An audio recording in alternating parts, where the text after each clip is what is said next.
اب بات یہ کہ نبی کریم علیہ الصلوۃ والسلام نے اپنا میلاد منایا روزہ رکھ کر، تو اسے میلاد کیوں نہ بولے؟ کیونکہ اس کے اندر ولدت کہا سرکار نے کہ میری پیدائش ہوئی، میں پیدا کیا گیا اس میں پیر کے دن، تو ولدت کا جو اصل ہے وہ میلاد ہی تو ہے۔ تو اب اس کو یہی بولیں گے نا کہ پیر کا دن آپ کی میلاد کا دن ہے، پیدائش کا دن ہے، تو یہی تو کہیں گے نا، اور کیا کہیں گے؟ اب بعض لوگ کہتے ہیں جناب سالگرہ منانا ناجائز و حرام ہے، پتہ نہیں کہاں سے ناجائز و حرام ہو گیا۔ دیکھیں تشبہ جو ہوتا ہے وہ مذہبی شعار میں ہوتا ہے، عام معمولات زندگی میں نہیں ہوتا۔ اگر کوئی شخص کسی غیر مذہب کے جو شاعر ان کے مذہبی شاعر نشان علامت ان کو اپنائے گا تو تشابہ پایا جائے گا، ورنہ تشابہ نہیں ہے۔ ورنہ تو جو ہم بیڈ پر سوتے ہیں تو وہ انگریزوں کے تشبہ ہے، یہود و نصارہ کا تشبہ ہے، ہمارے جوتا پہننا، گاڑیوں میں گھومنا، سب تشابہ ہو جائے گا، کیونکہ تشبہ کوئی بھی نہیں مانتا کہ یہ تشابہ نہیں ہے، کیونکہ یہ مذہبی امور نہیں ہے، یہ دنیاوی معاملات ہے۔ اچھا کمال یہ بات بتاؤں کہ جب یہ معترضین سے بات کرتے تو جب بدعت کی بات کرتے تو وہ کہتے ہیں کہ دین کے اندر جو دین میں کوئی نئی چیز نکالے گا وہ بدعت ہوگی، دنیاوی اعتبار سے نکالے گا تو بدعت نہیں ہوگی۔ ٹھیک ہے بھئی، مرحبا، تو پھر یہی چیز یہاں پہ بھی تو ملحوظ خاطر رکھیے نا تشابہ کے اندر بھی، کہ وہ دین میں جب تشبہ کرے گا اور ان کی پیروی کرے گا، کوئی چیز علامت اپنائے گا تو تشابہ ہوگا، ورنہ نہیں ہوگا، یا تشبہ ہوگا۔ تو اب یہ معترضین بیچارے ٹامک ٹویاں مار رہے ہیں، سمجھ نہیں پا رہے۔ اب دیکھیں طریقہ استدلال ہوتا کیسا ہے۔ معترضین کا جو طریقہ استدلال ہے وہ تخریب کارانہ ہے۔ وہ کیسے کہ نبی کریم علیہ الصلوۃ والسلام نے روزہ رکھا تو کہتے فقط روزہ ہی رکھا جائے گا، اسی پر منحصر ہوگا، اس سے آگے نہیں بڑھیں گے، یعنی نہ تو قرآن پڑھیں گے سرکار کی پیدائش کی خوشی میں یا شکرانے میں، نہ قرآن پڑھیں گے، نہ نماز پڑھیں گے، نہ صدقہ خیرات کریں گے، سب بدعت میں چلا جائے گا۔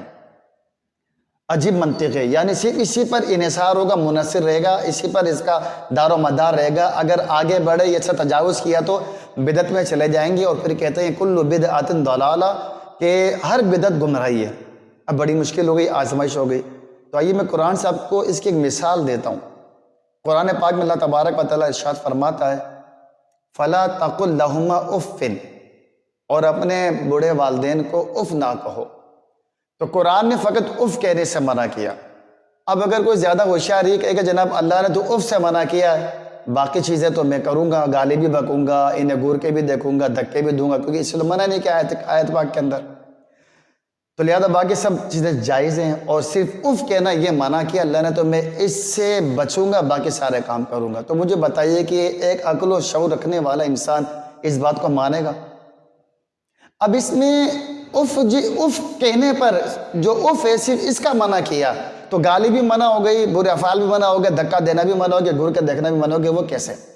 تو دیکھیں فقہ نے بڑی پیاری بات بیان کی ہے کہ اف میں ہے جو علت سبب ہے ممانعت کا، وہ ہے تکلیف، کہ جب بوڑھے والدین کو ہم اف یا ہوں کہیں گے تو انہیں تکلیف ہوگی، تو اب ہر وہ عمل کے جس میں تکلیف ہوگی وہ سب منع ہو گیا۔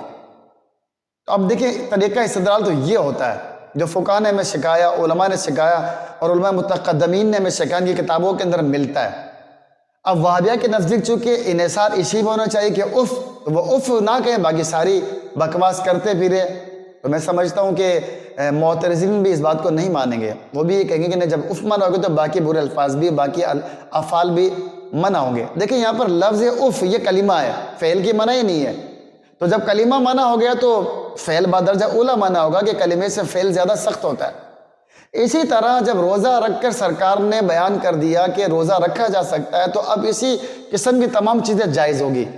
اب ان میں نفل بھی آ گئے، نماز نفل، اور صدقہ خیرات بھی آ گیا، اور اس کے اندر جو ہے وہ قرآن پڑھنا بھی آ گیا، کہ جب روزہ جائز ہو گیا تو یہ چیزیں بھی جائز، ورنہ پھر افن کی طرح کہ وہ چیز ناجائز تھی تو باقی چیزیں بھی ناجائز ہو گئیں، اسی طرح یہاں پر بھی ہیں۔ تو یہی طریقہ استخراج ہوتا ہے، یہی طریقہ استنباط ہوتا ہے، یہ طریقہ استدلال ہوتا ہے۔ تخریب کاری نہیں کرنی چاہیے کہ فقط یہی منحصر ہوگا۔ ہاں اگر منحصر ہے تو کوئی دلیل پیش کرے کہ جناب اس سے تجاوز نہیں کریں گے۔ صورتیں ہوتی ہیں کہ بعض صورتوں میں جو فقہاء نے بیان کی ہیں، علماء نے بیان کی کہ جناب اس سے تجاوز نہیں کیا جا سکتا، یہ منحصر رہے گا، تو وہاں دلیل ہوتی ہے، وہ صورت اس کے بیان کی، لیکن یہاں تو کوئی سے دلیل بھی نہیں ہے۔ تو لہذا جب روزہ رکھنا جائز ہے تو نوافل پڑھنا بھی جائز ہے۔ اسی طرح قرآن وغیرہ، صدقہ خیرات، یہ بھی اللہ تعالیٰ کے قرب و تقرب پانے کے ذریعے ہیں۔ تو نبی کریم علیہ السلام نے روزہ رکھ کر بیان جواز کے لیے ارشاد گویا کہ فرما دیا کہ میں روزہ رکھ کر منا رہا ہوں، جائز ہے، یعنی کوئی بھی نیک عمل کر کے منایا جا سکتا ہے۔